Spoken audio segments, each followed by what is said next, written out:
দেখছেন কলকাতা টিভি, ভাস্বতী রয়েছে আপনাদের সঙ্গে। শুরু করছি চারদিকার শুরুতেই যে খবরে নজর রাখবো, দিল্লি সফরে গেলেন মুখ্যমন্ত্রী মমতা বন্দ্যোপাধ্যায় এবং অভিষেক বন্দ্যোপাধ্যায়। আপনাদের জানিয়ে রাখবো, আগামীকাল শনিবার নীতি আয়োগের বৈঠক রয়েছে এবং সেই বৈঠকে যোগ দিচ্ছেন মুখ্যমন্ত্রী মমতা বন্দ্যোপাধ্যায়। তবে এই নীতি আয়োগের বৈঠকে যোগ দিচ্ছেন এমনটাই কিন্তু মুখ্যমন্ত্রী জানিয়েছেন। তবে বেশ কিছু বিষয় নিয়ে কিন্তু তিনি সরব হয়েছেন। 7 দিন আগে লিখিত বয়ান পাঠাতে বলেছিলাম, এমনটা যেরকম মন্তব্য করেছেন। পাশাপাশি তিনি বলেছেন যে তারপরে বাজেট হয়েছে, বাজেটে বাংলা সহ বিরোধী রাজ্যগুলিকে বঞ্চনা করা হয়েছে, এমনটাই বলেছেন মুখ্যমন্ত্রী মমতা বন্দ্যোপাধ্যায়। কলকাতা বিমানবন্দরে দিল্লি সফরে যাওয়ার আগে ঠিক কি বলেছেন মুখ্যমন্ত্রী শোনাবো। প্রথমে স্পিচ পাঠাতে বলেছিল 7 দিন আগে, তারপর থেকেও যে attitude from minister two BJP party, এমনকি বাংলাকে ভাগ করার চক্রান্ত, একদিকে হচ্ছে ইকোনমিক ব্লকেট, অন্যদিকে হচ্ছে জিওগ্রাফিক্যাল, কিন্তু এদের যে আচরণ, তারপরে আমাদের স্পিচ পাঠাতে বলেছিল 7 দিন আগে রিটেন স্পিচ, তারপরে বাজেট হয়েছে।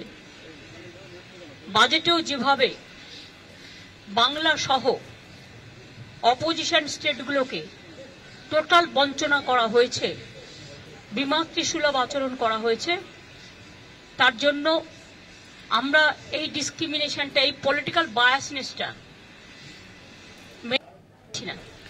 কিন্তু আপনাদের শোনালাম মুখ্যমন্ত্রী মমতা বন্দ্যোপাধ্যায় তিনি দিল্লি সফরে যাওয়ার আগে কলকাতা বিমানবন্দরে একদিকে যখন আর্থিক বঞ্চনা নিয়ে সরব হন, পাশাপাশি বাংলা ভাগের চক্রান্ত করা হচ্ছে এ বিষয়েও তিনি উল্লেখ করেছেন।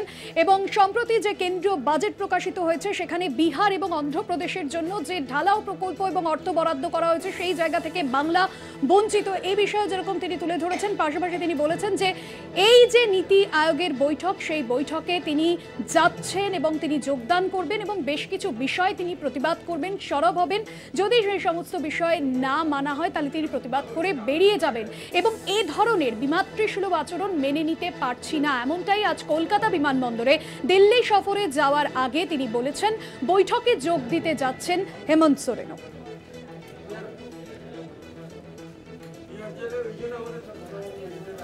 আপনাদের শোনাই ঠিক এই বাজেট নিয়ে, অর্থাৎ কেন্দ্রীয় বাজেটে বাংলাকে বঞ্চনা, আর এই নিয়ে আসানসোলের তৃণমূল সাংসদ শত্রুঘ্ন সিনহা তিনি ঠিক কি বলেছেন শুনুন।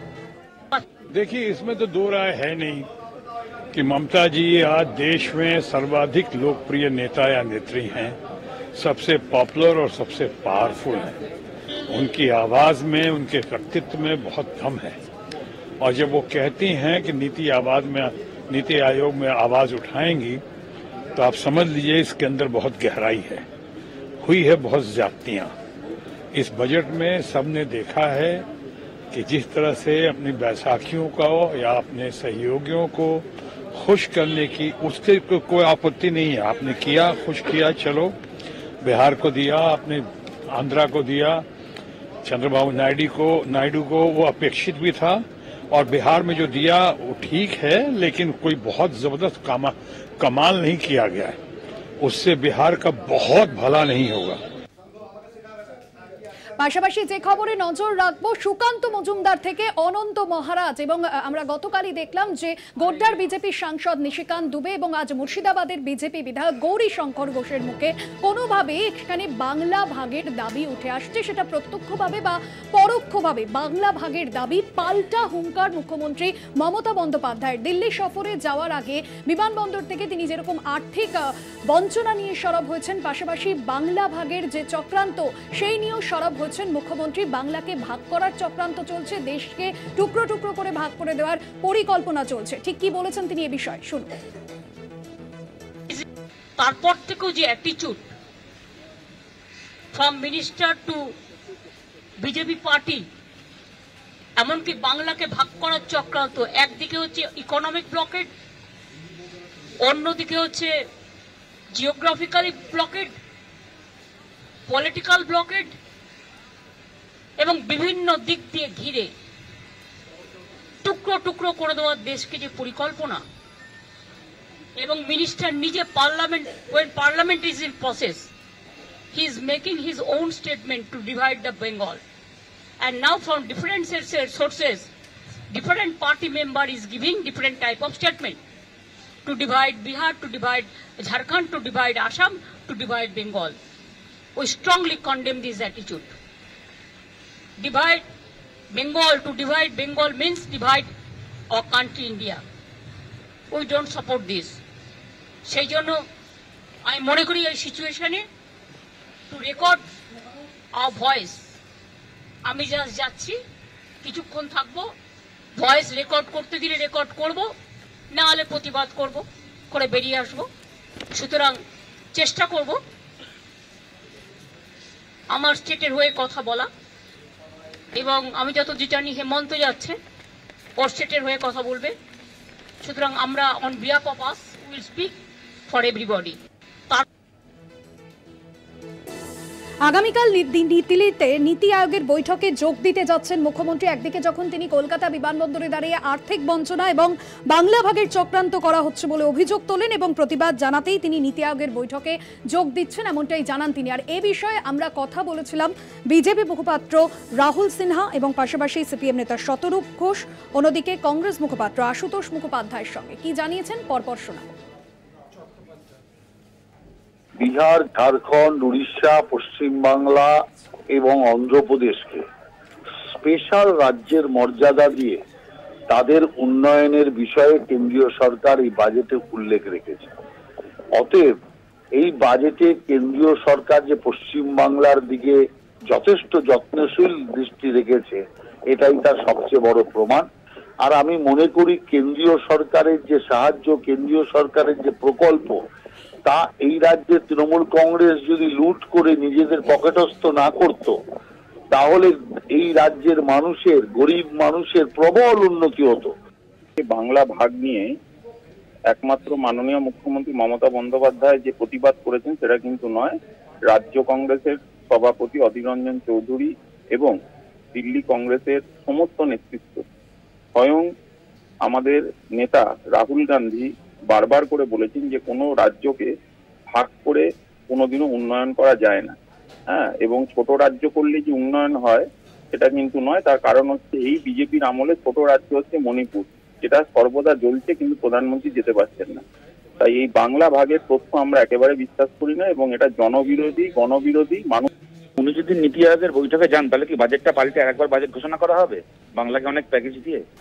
আজকে নীতি আয়োগের এই যে বৈঠক হয়েছে, বিজেপির পক্ষে যারা তারা যাচ্ছেন, ঠিক আছে, ইন্ডিয়া জোটের সমস্ত মুখ্যমন্ত্রী, আপনারা জানেন, যেখানে কংগ্রেসের সরকার রয়েছে কংগ্রেসের মুখ্যমন্ত্রী, যেখানে আমাদের সরকার রয়েছে কেরালায় আমাদের মুখ্যমন্ত্রী, আম আদমি পার্টির মুখ্যমন্ত্রী সহ গোটা দেশের যত বিজেপি বিরোধী দল রয়েছে ইন্ডিয়া জোটের সঙ্গে যারা আছে, প্রত্যেকে বয়কট করছেন একমাত্র মমতা বন্দ্যোপাধ্যায় ছাড়া। এই কারণেই আমরা চিরকাল বলে এসেছি যে মমতা বন্দ্যোপাধ্যায় দু নৌকোয় পা দিয়ে চলেন। ওনার শরীরটা রয়েছে হয়তো ইন্ডিয়া জোটের সঙ্গে বিরোধী বেঞ্চে, কিন্তু ওনার মনটা পড়ে রয়েছে আরএসএস এর সঙ্গে। আরএসএস এর কথায় উনি ওঠেন বসেন। আপনাদের রাজনৈতিক মহলের তরফে কি প্রতিক্রিয়া উঠে আসছে এ বিষয়ে শোনালাম। অন্যদিকে আপনারা জানেন যে সুকান্ত মজুমদারের যে বক্তব্য এবং তার 24 ঘন্টা কাটতে না কাটতেই গতকাল আমরা দেখলাম গোড্ডার বিজেপি সাংসদ নিশিকান্ত দুবের যে বক্তব্য এবং আজ মুর্শিদাবাদের বিজেপি বিধায়ক গৌরীশঙ্কর ঘোষের যে বক্তব্য, অর্থাৎ নিশিকান্ত দুবের এই বক্তব্যের মধ্যে গৌরীশঙ্কর ঘোষের আরও এক বক্তব্য ঘিরে কিন্তু ইতিমধ্যেই জল্পনা এবং বঙ্গ বিজেপিতে অস্বস্তি তুঙ্গে। কারণ যে মন্তব্য তিনি করেছেন এবং সে জায়গা থেকে খুব সুস্পষ্ট বাংলা ভাগের দাবি বিজেপি বিধায়কের গলা, এবং যেখানে তিনি বলেছেন মুর্শিদাবাদ সহ আরও যে 5 জেলা নিয়ে সেখানে কেন্দ্রশাসিত অঞ্চল করা হবে। এবং পাশাপাশি তিনি যে বিষয় তুলে ধরেছেন মুর্শিদাবাদের বিজেপি বিধায়ক গৌরীশঙ্কর ঘোষ, যেখানে তিনি বলেছেন বাংলাদেশি অনুপ্রবেশে মুর্শিদাবাদের নিরাপত্তা বিঘ্নিত হচ্ছে। 2022-এও স্বরাষ্ট্রমন্ত্রক এবং রাজ্যপালকে চিঠি দিয়েছিলেন গৌরীশঙ্কর ঘোষ। মুর্শিদাবাদের বিজেপি বিধায়ক গৌরীশঙ্কর ঘোষ তিনি ঠিক কি বলেছেন এ বিষয়ে শুনুন। এ দাবি আমি অনেক আগেই তুলেছিলাম। 2022 সালের 18ই আগস্ট আমি স্বরাষ্ট্রমন্ত্রীর কাছে আবেদন জানিয়েছিলাম যে মুর্শিদাবাদ জেলায় যেভাবে অনুপ্রবেশ ঘটছে বা মালদায় যেভাবে অনুপ্রবেশ ঘটছে তাতে আগামী দিন নিরাপত্তা বিঘ্নিত হবে। যারা আমাদের দেশকে আবারও ভাগ করতে চায়, ভাঙতে চায়, সেই শক্তি বাংলাদেশ হয়ে ভারতে প্রবেশ করছে, মুর্শিদাবাদ মালদা হয়ে সারা দেশে ছড়িয়ে পড়ছে। প্রশাসন একেবারে নির্বিকার, প্রশাসন দলদাসের মতো কাজ করে। যে রাজনৈতিক দল বাংলায় রয়েছে তাদের মূল লক্ষ্য হচ্ছে ক্ষমতায় টিকে থাকা, দেশের নিরাপত্তার কথা তারা ভাবে না। এই কারণেই আমি চেয়েছিলাম যে দেশের নিরাপত্তার স্বার্থে মুর্শিদাবাদ, মালদা এবং ঝাড়খণ্ড, বিহারের কিছু অংশ নিয়ে যদি আমাদের কেন্দ্রশাসিত অঞ্চল করা যায় তাহলে দেশের নিরাপত্তা সুরক্ষিত থাকবে, মুর্শিদাবাদ জেলা বাঁচবে, মালদা। আর এ নিয়ে বিস্তারিত আলোচনায় যাব। আমার সঙ্গে রয়েছেন পলিটিক্যাল এডিটর আশিস চট্টোপাধ্যায়। আশিস দা, একটা বিষয় স্পষ্ট করব, আমরা দেখলাম প্রধানমন্ত্রী নরেন্দ্র মোদীর সঙ্গে সুকান্ত মজুমদারের বৈঠক, তার 24 ঘন্টা কাটতে না কাটতে নিশিকান্ত দুবের বক্তব্য, এর আগে অনন্ত মহারাজ, এবং আজ আমরা দেখলাম মুর্শিদাবাদের বিজেপি বিধায়ক গৌরীশঙ্কর ঘোষের যে বক্তব্য, এবং যেখান থেকে প্রত্যক্ষ বা পরোক্ষভাবে বাংলা ভাগের দাবি বারবার উঠছে। কেন বিজেপি নেতৃত্বের মুখে এই বাংলা ভাগ, এবং চুপচাপ কেন নেতৃত্ব? বিজেপির আছে কি তাহলে কোনো লুকোনো এজেন্ডা? এবং এই বিষয় নিয়ে আজ মুখ্যমন্ত্রী তিনিও কিন্তু সরব হয়েছেন এবং নীতি আয়োগের বৈঠকেও তিনি এ বিষয়ে প্রতিবাদ জানাবেন, এমনটাও তিনি সুস্পষ্ট করেছেন।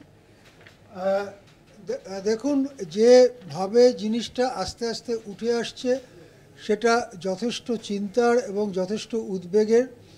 আমরা একটু পিছিয়ে গিয়ে যদি মনে করার চেষ্টা করি নিশীথ প্রামাণিকের কথা, তারপরে গত বছর এই রকম সময়ে এই জুলাই মাসের শেষ দিকে হঠাৎ জানা যায় যে নগেন্দ্র রায় বলে এক ভদ্রলোক, যিনি আবার নিজেকে স্বঘোষিত মানে নিজেই নিজেকে ঘোষণা করেছেন যে আমি মহারাজ, আমি অনন্ত মহারাজ, সেরকম এক ভদ্রলোক, তার একটা ছোট গোষ্ঠী ছিল, সেই গোষ্ঠী নিয়ে তারা গ্রেটার কোচবিহারের দাবি নিয়ে কথাবার্তা বলছিলেন এবং তাদের বক্তব্য ছিল যে কোচবিহারের সঙ্গে আরও আসামের বা অন্য জায়গার কিছু এলাকা যুক্ত করে সেটাকে আলাদা রাজ্য করা বা এই ধরনের একটা দাবি, আলাদা করার দাবি তাদের ছিল।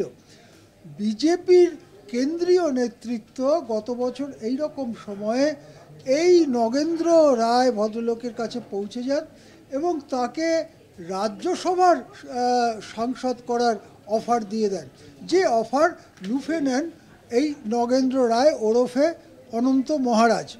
অনন্ত মহারাজের রাজনৈতিক বক্তব্য একটাই, সেটা হচ্ছে কোচবিহার, পশ্চিমবঙ্গের কোচবিহারকে পশ্চিমবঙ্গ থেকে আলাদা করার ধরনের একটা বক্তব্য।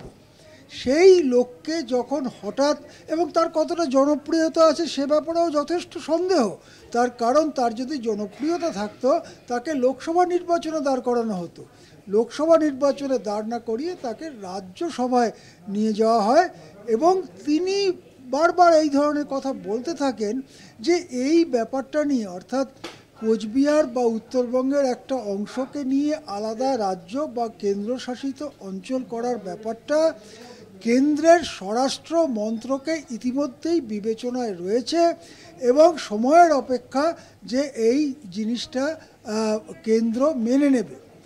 এই যে বিতর্কটা বা কন্ট্রোভার্সিটা সেটা গত 1 বছর ধরে চলছে। একেবারে সম্প্রতি তাতে ইন্ধন দেন সম্প্রতি কেন্দ্রের রাষ্ট্রমন্ত্রী হওয়া বাংলার বিজেপি নেতা সুকান্ত মজুমদার। তিনি বলতে চান যে উত্তরবঙ্গের কতগুলো জেলাকে উত্তর পূর্ব ভারতের যে বিশেষ মর্যাদা বা বিশেষ সুবিধা দেওয়া হয় সেই সুবিধার সঙ্গে যুক্ত করা হোক। কিন্তু কথাটি তিনি এমনভাবে বলেন, তিনি বলতে পারতেন যে উত্তরবঙ্গের জেলাগুলোকে বিশেষ সুবিধা দেওয়া হোক, এটা তিনি বলতে পারতেন, কিন্তু তিনি কথাটা এমনভাবে বলেন যে উত্তর পূর্ব ভারতের সঙ্গে যুক্ত করে বিশেষ সুবিধা দেওয়া হোক। এর থেকে ওই অনন্ত মহারাজেরা যে কথাটা বলছিলেন তারই কাছাকাছি সুর কিন্তু শোনা যায় সুকান্ত মজুমদারের কথায়।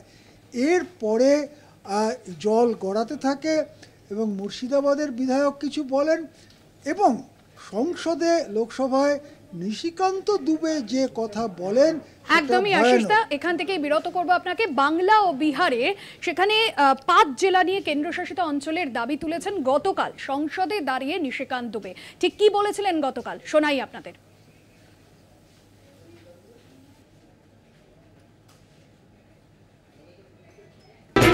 ममता बनर्जी की जो पुलिस है और वहां के लोग मालदा और मुर्शिदाबाद से आकर हमारे लोगों को भगा रहे हैं और हिंदुओं का गांव खाली हो रहा है। ये बड़ा ही सीरियस विषय है और मैं और रिकॉर्ड कर रहा हूं। यदि मेरी एक बात गलत है तो मैं इस्तीफा देने को तैयार हूं। सारे बंगाल से, मुर्शिदाबाद और मालदा से सारे लोगों ने आकर हिंदुओं के ऊपर जुल्म किया और ये ऑन रिकॉर्ड है। और झारखंड की पुलिस कोई काम नहीं कर पा रही है। मेरा आपके माध्यम से स्पीकर महोदय आग्रह है कि पूरा मालदा, मुर्शिदाबाद, अररिया, किशनगंज, कटिहार और हमारे यहाँ साहबगंज और ये झारखंड हाईकोर्ट का अभी 22 जुलाई का ऑर्डर है जो ये कह रहा है कि मुसलमानों की आबादी दिन प्रतिदिन बढ़ रही है और वहां भारत सरकार को हस्तक्षेप करना चाहिए। कि ये जितना किशनगंज, अररिया, कटिहार, मालदा और पूरा संथाल बना है, इसको यूनियन टेरिटरी बनाइए, नहीं तो हिंदू खाली हो जाएंगे। एनआरसी लागू करिए। আপনাদের শোনালাম নিশিকান্ত দুবে গতকাল সংসদে তিনি ঠিক কি বলেছেন, কি বিস্ফোরক অভিযোগ এনেছেন। এবং আশিস দা এই জায়গা থেকে একটা বিষয় তিনি যে বিষয়টা স্পষ্ট করেছেন, যেখানে তিনি বলছেন যে কেন্দ্রশাসিত অঞ্চল না হলে সেখানে হিন্দুদের যে অস্তিত্ব সেই অস্তিত্ব সংকটে পড়বে। দেখুন, নিশিকান্ত দুবে যে তথ্য দিয়ে কথা বলেছেন সেই তথ্যের বিশ্বাসযোগ্যতা কতটা তা আমরা জানি না। আমাদের দেশে 2011 সালের পরে জনশুমারি হয়নি, সুতরাং তিনি কোত্থেকে ওই তথ্য পেলেন এবং কিভাবে তিনি সেই তথ্য দিলেন সে ব্যাপারে কেউ কিছু জানে না।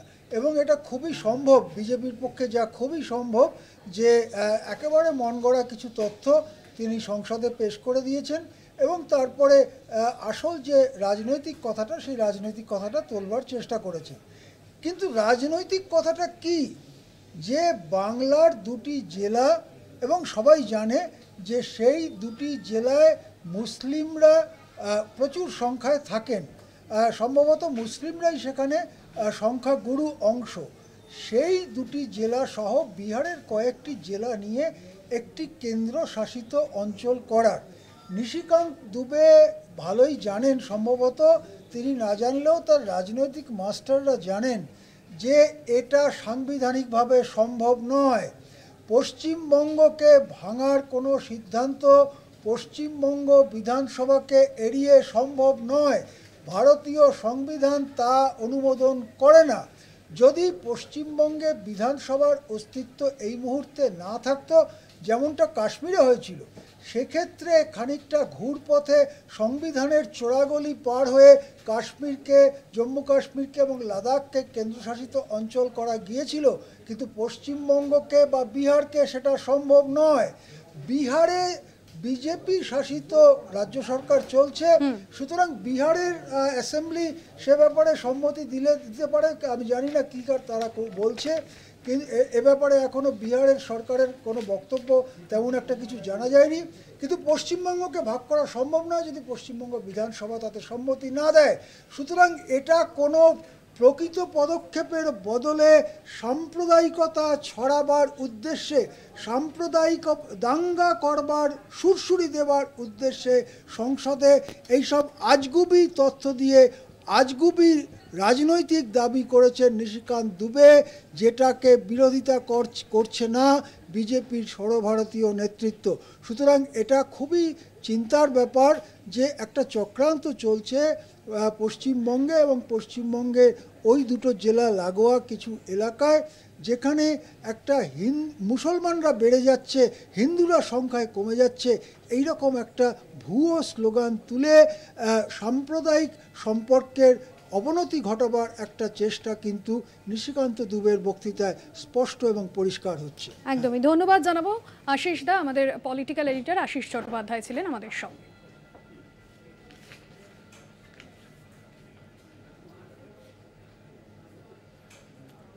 ফিরে আসছি একটা বিরতির পর, সঙ্গে থাকুন। গতকাল নিশিকান্ত দুবে তিনি যে মন্তব্য করেছিলেন সেই মন্তব্যের পরিপ্রেক্ষিতে, অর্থাৎ সংসদে দাঁড়িয়ে তার যে মন্তব্য, বাংলা এবং বিহারের যে 5 জেলা সেখান থেকে তাদের কেন্দ্রশাসিত অঞ্চল করা হোক এবং যেখানে গিয়ে হিন্দুরা অস্তিত্ব সংকটে পড়েছে, এই বিষয়গুলো তিনি তুলে ধরেছিলেন তার বক্তব্যে। কিষানগঞ্জ, কাটিহার, আরারিয়া এবং মালদা ও মুর্শিদাবাদ এই জায়গাগুলিকে কেন্দ্রশাসিত অঞ্চল করা হোক। এই 5 জেলার পরিস্থিতি অত্যন্ত খারাপ হচ্ছে এবং গতকালের পর, অর্থাৎ গতকাল সংসদে যে মন্তব্য তিনি করেছেন, আজও কিন্তু তিনি একই দাবি করেছেন ঝাড়খণ্ডের বিজেপি সাংসদ। ঠিক কি বলেছেন শোনাই আগে। जो झारखंड है, झारखंड सरकार तो खैर कुछ कर ही नहीं रही है, लेकिन इसके अलावा जो वेस्ट बंगाल की गवर्नमेंट है, वेस्ट बंगाल की गवर्नमेंट अब झारखंड में लोगों को जो है विस्थापित करने का एक बड़ा खेल कर रही है। तो आपके पास क्या है, पूरा किशनगंज, कटिहार, पूर्णिया, अररिया, इधर से मालदा और मुर्शिदाबाद, उसकी हालत खराब हो गई। और संथालपना के 6 जिले हैं, तो इन सबों को काट कर एक यदि यूनियन टेरिटरी यदि नहीं बनाइएगा तो हिंदू पलायित हो जाएंगे और आदिवासियों की संख्या ऐसी हो जाएगी कि फिर पता चलेगा कि विलुप्त होती कोई जनजाति है। तो আর এই বিষয়ে ঝাড়খণ্ড মুক্তি মোর্চার সাংসদ মহুয়া মাঝি এবং পাশাপাশি উত্তর কলকাতা তৃণমূল সাংসদ সুদীপ বন্দ্যোপাধ্যায় কি বলেছেন শোনাবো পর্ব। Our Chief Minister Mamata Banerjee has categorically said we will not allow these issues to be implemented in West Bengal. Today, Nishikant Dubey was raising the question of Hindu Muslims, कहाँ कितना जन्म लेते हैं, क्या ढंग से बांटते हैं. We lodged huge protest, and we said, Honorable Speaker, to see that these issues are expunged from the proceedings. इन इलाकों में अगर घुसपैठ कर रहे हैं, अगर आपको प्रमाण मिल रहा है, जैसे मैं भी सुन रही थी, लोग कह रहे थे कि आधार कार्ड बना रहे हैं और जो भी है, तो आज तो मोबाइल का जमाना है, सीसीटीवी कैमरा है हर जगह। अगर जनप्रतिनिधियों को, अगर आप लोगों को, भाजपा के लोगों को कहीं भी लगता है ऐसी कोई घटना हुई है, तो तत्काल वो फोटो खींचकर या सीसीटीवी कैमरे से जो भी साक्ष्य उपलब्ध हैं, अगर तत्काल वो उसको प्रेजेंट करें, वो ट्वीट कर दें या राज्य सरकार या केंद्र सरकार के पास भेजा जाए तो तुरंत कार्रवाई होगी। लेकिन अगर ऐसा नहीं है तो बिना साक्ष्य के, बिना प्रमाण के बोलना उचित नहीं है। साक्ष्य निश्चित रूप से देना चाहिए ताकि उन पर कार्रवाई हो सके। বাংলা ও বিহারের 5 জেলাকে নিয়ে কেন্দ্রশাসিত অঞ্চল গঠনের দাবি করেছেন বিজেপি সাংসদ নিশিকান্ত দুবে। জানিয়ে ইতিমধ্যেই শোরগোল শুরু হয়েছে এবং তার মাঝেও আজকের যে মন্তব্য মুর্শিদাবাদের বিধায়ক গৌরীশঙ্কর ঘোষ, কোথাও গিয়ে বাংলা ভাগের দাবি তিনি জানিয়েছেন।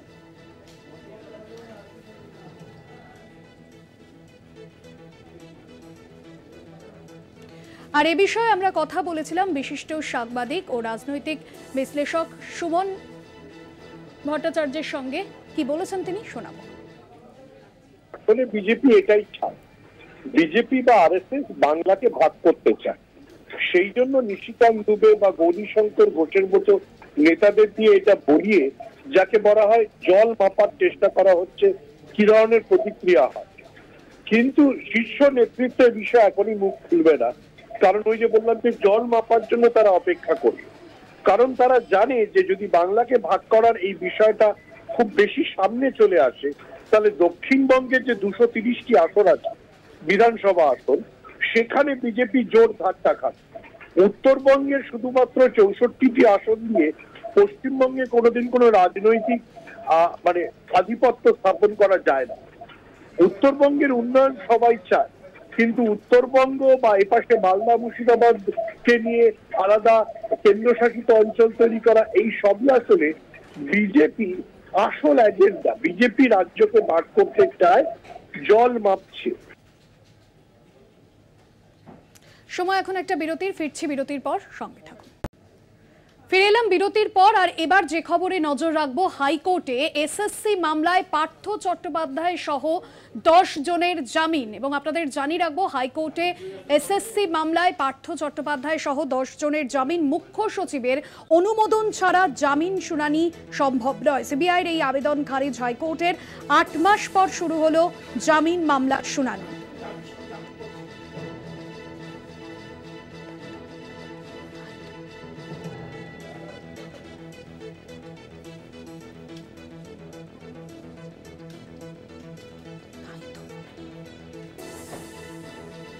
হাইকোর্টে এসএসসি মামলায় পার্থ চট্টোপাধ্যায় সহ 10 জনের জামিন শুনানি মুখ্য সচিবের অনুমোদন ছাড়া জামিন শুনানি সম্ভব নয়। সিবিআইয়ের এই আবেদন খারিজ হাইকোর্টের। 8 মাস পর শুরু হলো জামিন মামলার শুনানি। পীযূষ কান্তি নাগ আমাদের প্রতিনিধি রয়েছেন ফোন লাইনে। পীযূষ কান্তি, কি জানা যাচ্ছে বিষয়? দেখো বাস্তবী, পার্থ চট্টোপাধ্যায়, সুবীরেশ ভট্টাচার্য সহ 10 জন কলকাতা হাইকোর্টে জামিনের আবেদন করে। সিবিআই তাদের যে এসএসসি মামলায় গ্রেপ্তার করেছে তার প্রেক্ষিতে এই মামলার শুনানি চলাকালীন বিরাজ দ্বিবেদী আবেদন জানান যে সুবীরেশ ভট্টাচার্য সহ যে সমস্ত গভর্নমেন্ট এমপ্লয়িরা রয়েছেন তাদের ক্ষেত্রে তদন্ত চালাতে গেলে তাদের জিজ্ঞাসাবাদ করে তাদের বিরুদ্ধে কগনিজেন্স অর্থাৎ চার্জশিট পেশের পর তাদের বিরুদ্ধে যদি চার্জ ফ্রেম করতে গেলে সরকারের অনুমোদনের প্রয়োজন। সেক্ষেত্রে রাজ্যের মুখ্য সচিবকে তারা বারংবার চিঠি দিয়েছিলেন, কিন্তু এখনো পর্যন্ত তাদের অনুমোদন মেলেনি। ফলে সেই অনুমোদন আসার আগেই যদি তাদের জামিন দিয়ে দেওয়া হয় তাহলে তদন্তের ব্যাঘাত ঘটবে এবং এই মামলার যে সমস্ত সাক্ষী আছে বা নথিপত্র আছে তা ব্যাঘাত ঘটতে পারে, সেই সমস্ত নষ্ট হওয়ার সম্ভাবনা রয়েছে। সেই কারণের জন্যই এদের আপাতত ওই অনুমোদন না আসা পর্যন্ত এদের জিজ্ঞাসাবাদ এবং চার্জ ফ্রেম না হওয়া পর্যন্ত জামিন দেওয়া যাবে না, এমনটাই আবেদন জানিয়েছিলেন সিবিআই এর আইনজীবী। কিন্তু তার নস্যাৎ করে দিয়ে বিচারপতি অরিজিৎ বন্দ্যোপাধ্যায় এবং অপূর্ব সিনহা রায়ের ডিভিশন বেঞ্চ জানিয়ে দিয়েছেন যে যদি কোনো সরকারের আধিকারিক যদি অনুমোদন না দেয় তার জন্য আবেদনকারীদের সংবিধানের 21 নম্বর অনুচ্ছেদ অনুযায়ী তাদের সাংবিধানিক অধিকারকে খর্ব করা যায় না। তার অনুমোদন পেতে যদি দেরি হয় তাহলে তাহারা কেন দীর্ঘদিন ধরে তারা সংরক্ষণাগারে থাকবে এবং তারা জেল হেফাজতে থাকবে, যেখানে সুপ্রিম কোর্ট বারংবার বলেছে যে প্রত্যেক মানুষের আর্টিকেল 21 অনুচ্ছেদ অনুযায়ী সাংবিধানিক অধিকারকে বিশেষভাবে প্রায়োরিটি দিতে হবে। সেখানে এই বিষয়টি কিন্তু যথেষ্ট গুরুত্বপূর্ণ, মাথায় রেখেই কিন্তু জামিনের মামলার শুনানির প্রয়োজন। তাই বিচারপতি ডিভিশন বেঞ্চ জানিয়ে দিয়েছেন যে সরকার অনুমোদনের উপর নির্ভর করবে না পার্থ চট্টোপাধ্যায় সহ 10 জনের জামিনের মামলার শুনানি। যদিও এদিন রাজ্য সরকারের পক্ষ থেকে এই কবে রিপোর্ট অনুমোদনের বিষয়ে একটি রিপোর্ট দেওয়ার কথা বলা হলেও সরকারের তরফ থেকে কোনো আইনজীবী আজ উপস্থিত ছিলেন না। বিচারপতি অরিজিৎ বন্দ্যোপাধ্যায় ডিভিশন বেঞ্চ জানিয়ে দিয়েছেন যে সিবিআই কে জানাতে হবে যে ইতিমধ্যে জীবন কৃষ্ণ সাহা সুপ্রিম কোর্ট থেকে এবং কল্যাণময় গাঙ্গুলি কলকাতা হাইকোর্ট থেকে এসএসসি মামলায় জামিন পেয়েছেন। তাদের থেকে অনেক ভালো জায়গায় রয়েছে এই বাকি 10 জন। তাহলে এক্ষেত্রে কেন তাদের জামিন মঞ্জুর করা হবে না, এই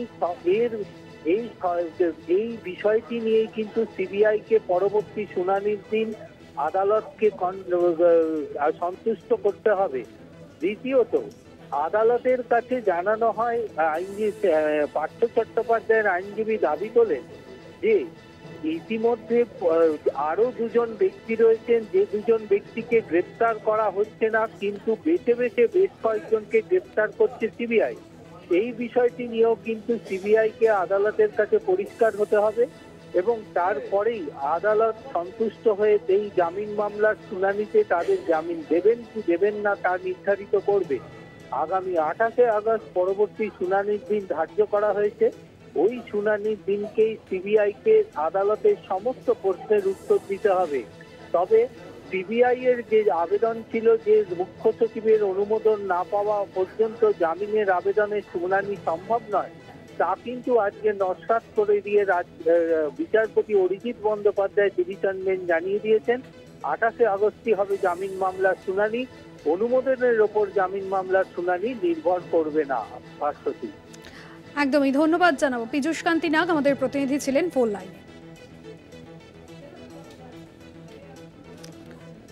হাইকোর্টে এসএসসি মামলায় পার্থ সহ 10 জনের জামিন শুনানি, মুখ্য সচিবের অনুমোদন ছাড়া জামিন শুনানি সম্ভব নয়। সিবিআইয়ের এই আবেদন খারিজ হাইকোর্টের। 8 মাস পর শুরু হলো জামিন মামলার শুনানি।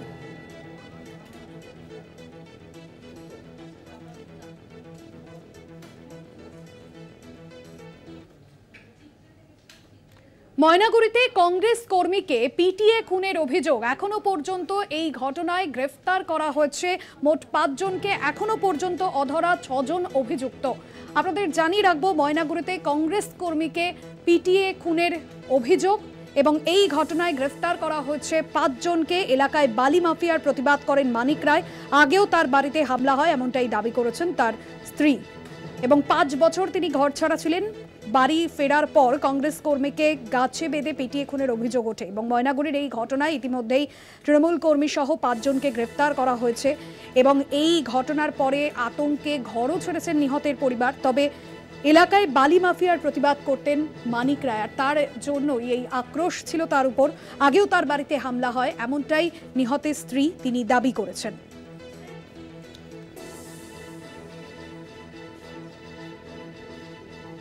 জলপাইগুড়ি থেকে রয়েছেন আমাদের প্রতিনিধি সরাসরি কৌস্তব ভৌমিক। কৌস্তব, আমরা দেখেছি যে 5 বছর ঘর ছাড়া ছিলেন তিনি এবং তারপর যখন তিনি ঘরে ফেরেন কংগ্রেস কর্মীকে পিটিয়ে খুনের অভিযোগ সামনে আসে। এখনো পর্যন্ত এই ঘটনায় অভিযুক্তদের বিরুদ্ধে কি পদক্ষেপ করা হয়েছে, কি কি বিষয় তাদের বিরুদ্ধে উঠে আসছে এবং মৃতের স্ত্রী অর্থাৎ নিহতের স্ত্রী তিনি কি দাবি করছেন?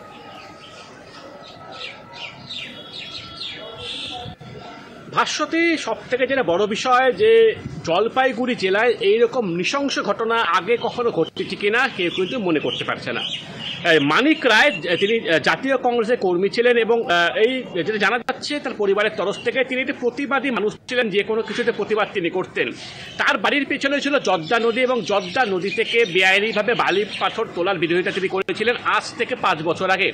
এবং সেই সময় কিন্তু কিছু মানুষের সঙ্গে তার এই নিয়ে বিবাদ হয় এবং সেই বিবাদ কিন্তু একদম থানা পুলিশ পর্যন্ত করায়। পরবর্তীতে তিনি বাড়ি ছাড়তে বাধ্য হয়। তবে 21 জুলাই মুখ্যমন্ত্রী মমতা বন্দ্যোপাধ্যায় যেভাবে বলেন পুলিশ প্রশাসন থেকে শুরু করে সাধারণ মানুষকে মিলেমিশে থাকতে, কোনো রকম গন্ডগোল করতে না করতে বা এই সমস্ত কথাতে কিন্তু মানিক আশ্বস্ত হয়, এমনটাই দাবি কংগ্রেস নেতৃত্বের। 5 বছর পর গত রবিবার সে কিন্তু বাড়িতে ফিরে আসে, ময়নাগুড়ির যে বাড়ি সে বাড়িতে ফিরে আসে এবং পরিবারের যেটা অভিযোগ যে বাড়িতে ফিরে আসতেই রবিবার থেকে তার উপর চলে ফের অত্যাচার। স্থানীয় বেশ কয়েকজনের বিরুদ্ধে অভিযোগ উঠে আসে, তারা কিন্তু মানিককে বারবার হুমকি দেয় বাড়ি ছেড়ে চলে যাওয়ার জন্য। রবিবার থেকে হুমকি দেওয়া হয়, এর পরবর্তী তিনি আবার পুলিশের দ্বারস্থ হয় এবং বুধবার রাতে মানিক যখন রাতে খাওয়া সেরে ঘরের পরিবার নিয়ে ঘুমিয়েছিল সেই সময় 20 থেকে 25 জন তার বাড়িতে এসে চড়াও হয় এবং মানিককে ঘর থেকে বাইরে বের করে নিয়ে এসে গাছের সাথে বেঁধে বেধড়ক মারধর করা হয় এবং মানিকের মৃত্যু হয়। পুলিশ কিন্তু মানিককে সেখানে উদ্ধার করে চিকিৎসার জন্য নিয়ে গিয়েছিল। বৃহস্পতিবার সকালে মানিকের মৃত্যু হয়।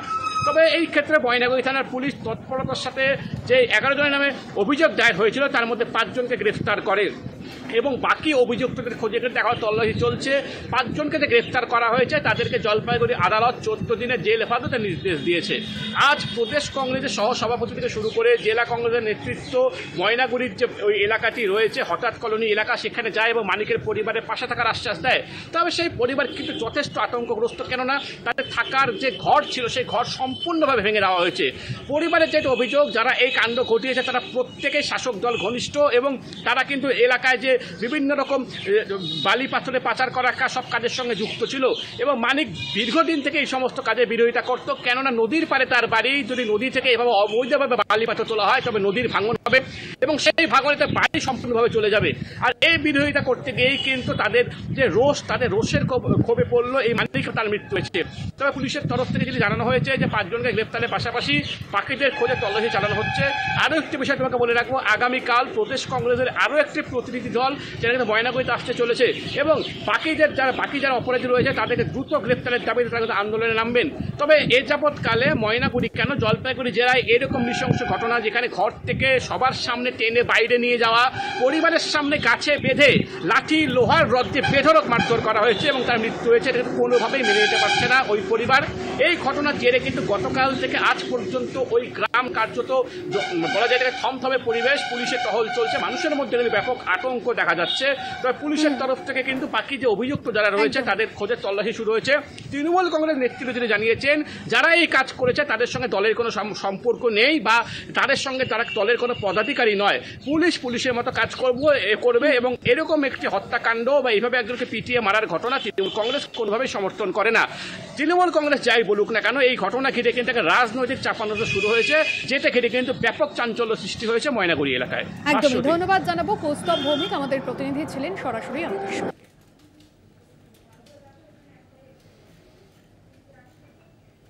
আর এবার পাশাপাশি যে খবরে নজর রাখবো, শান্তিপুর পুরসভাকে ক্লিন চিট দিল সিবিআই। এবং আমরা দেখেছিলাম এর আগে পুর নিয়োগ দুর্নীতির যে অভিযোগ সামনে এসেছিল, সেই অভিযোগের পরিপ্রেক্ষিতেই কেন্দ্রীয় তদন্তকারী সংস্থা রাজ্যের একাধিক পুরসভাতে হানা দেয় এবং একাধিক অভিযোগ সামনে এসেছিল। আপনারা জানেন যে অভিযোগ উঠেছিল শিক্ষক নিয়োগ দুর্নীতিতে অভিযুক্ত প্রমোটার অয়নশীলের বাড়ি থেকে, সেখানে পুরসভা নিয়োগ দুর্নীতির একাধিক নথি সামনে আসে এবং সেই নথির ভিত্তিতেই কিন্তু রাজ্যের একাধিক পুরসভায় ইতিমধ্যে যেরকম হানা দিয়েছে, আমরা গত বছর এই ঘটনা দেখেছি এবং 1 বছর পর ক্লিন চিট দিল শান্তিপুর পুরসভাকে, এমনটাই জানা যাচ্ছে।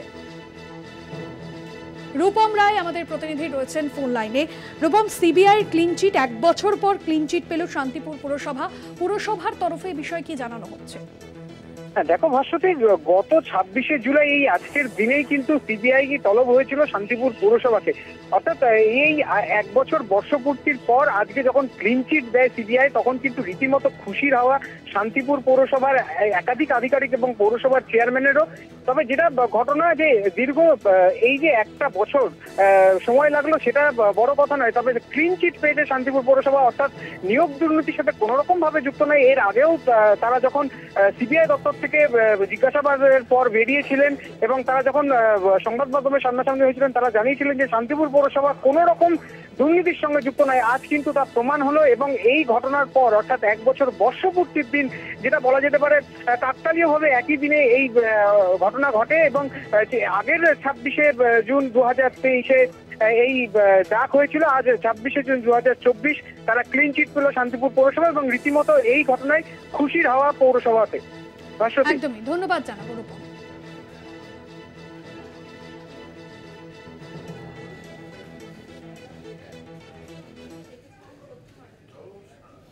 আর এবার যে খবরে নজর রাখবো, প্রতারণার অভিযোগ আর সেই অভিযোগের পরিপ্রেক্ষিতেই মহিলাদের বিক্ষোভ। নিউ ব্যারাকপুরের ঘটনা এবং দীর্ঘক্ষণ ধরে সেই বিক্ষোভ চলে। মহিলারা তারা বিক্ষোভ দেখায় থাকেন এবং যেমনটা অভিযোগ উঠে আসছে, মহিলাদের থেকে লক্ষ লক্ষ টাকা তোলার অভিযোগ ওই অভিযুক্তের বিরুদ্ধে এবং তারই পরিপ্রেক্ষিতে তার বাড়ির সামনে দীর্ঘক্ষণ ধরে বিক্ষোভ দেখাতে থাকেন মহিলারা।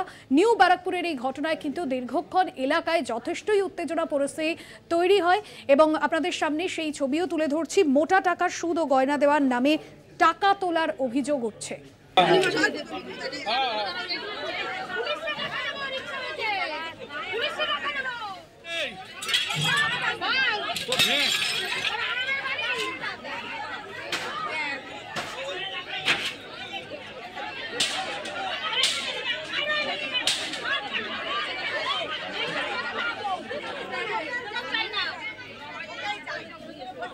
ভক্তি দিয়ে আমাদের প্রতিনিধি রয়েছেন ফোন লাইনে। ভক্তি, স্থানীয় মহিলারা তারা বিক্ষোভ করছেন এবং যে অভিযোগ তারা আনছেন, সেই অভিযোগের ভিত্তিতে কি জানা যাচ্ছে? পুলিশ প্রশাসনের তরফে কি পদক্ষেপ নেওয়া হয়েছে এখনো পর্যন্ত? দেখো, এখনো পর্যন্ত দম্পতি পলাতক এই নিউ ব্যারাকপুর থানার অন্তর্গত নব কামারগাছি কলোনিতে এই অঞ্চলে প্রায় 400 গরিব বলা যেতে পারে, গরিব মহিলারা তারা কিন্তু প্রতারণার শিকার হয়েছে এবং এটা বলা যেতে লোভের শিকার। কারণ এই দম্পতি কিন্তু সবার কাছ থেকে 1 লাখ 2 লাখ করে নিয়ে তাদেরকে কাউকে বাড়ি বানিয়ে দেওয়া, কাউকে গয়না বানিয়ে দেওয়া, কাউকে অন্য ধরনের কিছু প্রলোভন দেখিয়ে তাদের কাছ থেকে প্রায় 400 লোকের কাছ থেকে প্রায় 1.5 থেকে 2 কোটি টাকা তুলেছে এবং সেই টাকা তোলার পর তাদের যে জিনিস সেটা কিন্তু দিচ্ছিল না এবং না দেওয়ার ফলে কিন্তু তারা কিন্তু কেউ কিন্তু পেয়েছিল তাদের লভ্যাংশ বা সুদের হার, সবাই কিন্তু পাচ্ছিল না। এই কারণে আজকে কিন্তু তারা কিন্তু তার বাড়িতে চড়া হয় এবং বাড়ি ভাঙচুর করা হয়। পুলিশ আসার পর দেখে যে বাড়িতে তালা মারা আছে, এই দম্পতি নেই এবং তারা পালিয়ে গেছে। এই বিনয় রায় এবং তার যে শ্রী আরতি রায়, এই দুজন কিন্তু এই নিউ ব্যারাকপুর অঞ্চল জুড়ে তারা টাকা তুলেছিল, মানুষকে প্রলোভন দেখিয়েছিল। সেই প্রলোভনে পা দিয়ে মানুষ কিন্তু কয়েক লক্ষ টাকা জমায়েত করেছিল। কিন্তু যখন নাকি প্রায় বলা যেতে পারে গোটা গ্রাম তাদের শিকার হয়ে যায়, তারপর তারা পলাতক। এখনো পর্যন্ত পুলিশ তাদের খুঁজে পায়নি, কিন্তু আশ্বাস দিয়েছে পুলিশ যে তাদেরকে ধরা হবে। তারা কিন্তু ওই প্রতারকের বাড়ি ভাঙচুর চালিয়েছে, তাদের দরজা জানলা গ্রিল এবং বাইরে থাকা গাড়ি সবটাই কিন্তু ভেঙে গুড়িয়ে দিয়েছে। এখন দেখার বিষয় দম্পতিকে পুলিশ খুঁজে পায় কিনা এখন সেটা এখন দেখার বিষয়। মানুষ কিন্তু পুলিশের কাছে একটা লিখিত অভিযোগ করেছে, প্রায় 400 জন স্বাক্ষর করে সেই লিখিত নিউ ব্যারাকপুর থানায় জমা দেওয়া হয়েছে। একদমই ধন্যবাদ জানাবো ভক্তি দে, আমাদের প্রতিনিধি ছিলেন ফোন লাইনে।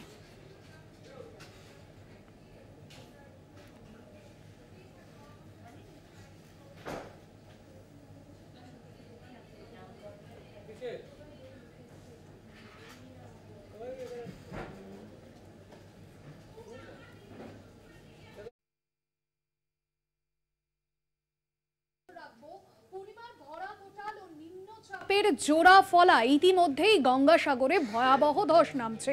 কপিলমুনি মন্দিরের একাংশ নদী গর্ভে চলে গিয়েছে। সুন্দরবন সেচ ও উন্নয়ন দফতর এবার সাহায্য নিল এই ধস মোকাবিলায় চেন্নাই আইআইটি।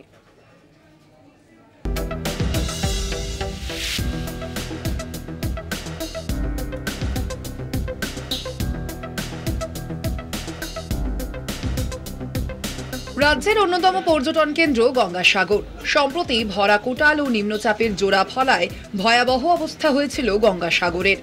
উপড়ে পড়ে বিদ্যুতের খুঁটি, ভেঙে চুরে একাকার পানীয় জলের কল, জলের পাইপ। ভাঙন আটকাতে সরিয়ে দেওয়া হয়েছে অস্থায়ী দোকানঘর। আর এবার ভাঙন আটকাতে চেন্নাই আইআইটির সাহায্য নেওয়ার সিদ্ধান্ত সুন্দরবন সেচ ও উন্নয়ন দপ্তরের। অনেকে দেখছি অফিসার রয়েছে, তারা পরিদর্শন করছে, যদিও দেখছি তারা কথাবার্তা বলছে যে এটাকে আটকানোর চেষ্টা করছে তারা, কিন্তু কোনো মতে আটকাতে পারছে না। এখন কি পরিস্থিতি? এখন তো দেখছি খুবই ভয়াবহ অবস্থা। মানে 2 নম্বর তো 4-5 তো নেই, শেষ। এখন 2 নম্বরের একটু রয়েছে, ওটা পরের কোটালে ওটাও শেষ হয়ে যাবে। আপনারা এখন যেটা চাইছেন যে যেটা আমাদের ম্যাকিংটোস ওয়ার্ক লিমিটেড আমাদের ইউডি এবং এমইউ তরফ থেকে যে চেন্নাইয়ের আইআইটি আর চেন্নাই যারা রিসার্চ ফেলো যারা রিসার্চ করেছিলেন এটা তারা চাইছেন, সেটা যদি পাওয়া যায় তাহলে ওনারা ব্যাপারটা আরও বুঝতে পারবেন। অতীতেও ভাঙন রুখতে সাহায্য নেওয়া হয়েছিল চেন্নাই আইআইটির। সেই সময় একটি বিস্তারিত প্রকল্প রিপোর্ট তৈরি করা হয়েছিল। এবারও গত কয়েকদিন ধরে ভাঙন এলাকায় সমীক্ষা চালিয়েছে সেচ ও সুন্দরবন উন্নয়ন দপ্তর। ভাঙন কবলিত এলাকা থেকে সংগ্রহ করা হয়েছে মাটি ও বালি। জোয়ার ও ভাটার সময় কতটা জলস্ফীতি হচ্ছে তারও পরিমাপ চলছে। পরবর্তী সাগর মেলার আগে কিভাবে ভাঙন রোধ করা যায় সেই নিয়েই পরিকল্পনা করছে সেচ দপ্তর। গঙ্গাসাগর থেকে কোয়েল মণ্ডলের রিপোর্ট, কলকাতা টিভি।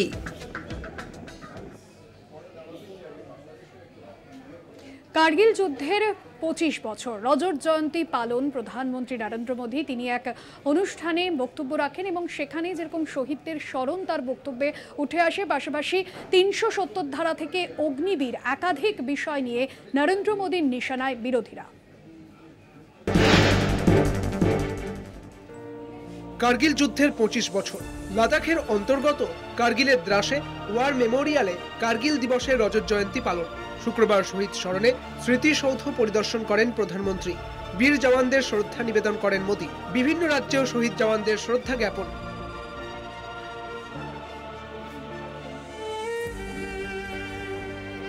কার্গিল দিবস উপলক্ষে দ্রাসে বীর জওয়ানদের শ্রদ্ধা জানাতে একটি অনুষ্ঠানের আয়োজন করা হয়। অনুষ্ঠানে ভাষণ রাখেন প্রধানমন্ত্রী।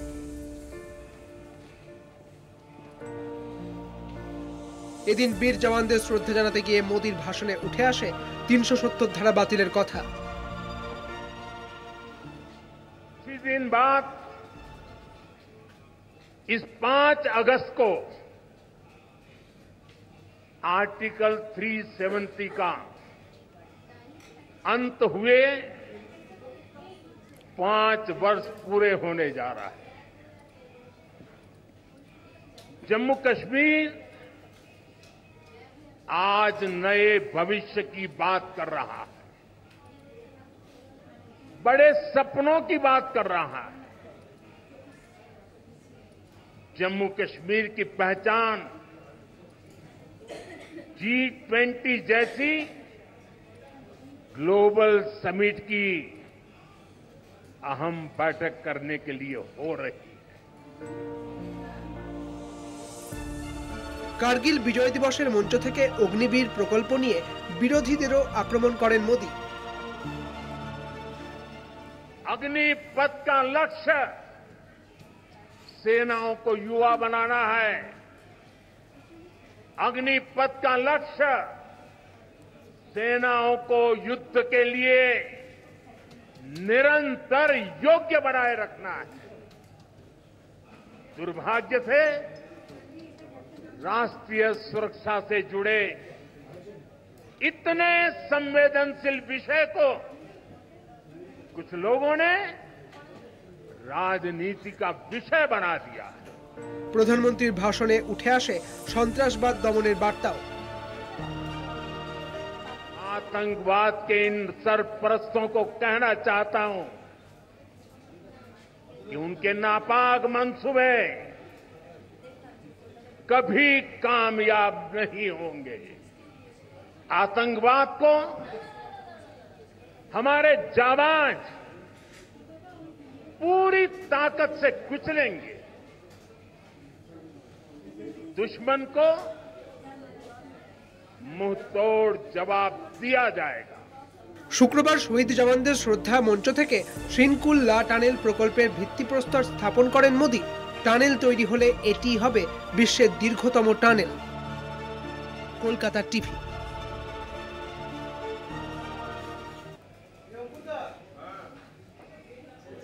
চারটে চারদিক এখনকার মতো এই পর্যন্তই। দেখতে থাকুন কলকাতা টিভি, রাত দিন 7 দিন।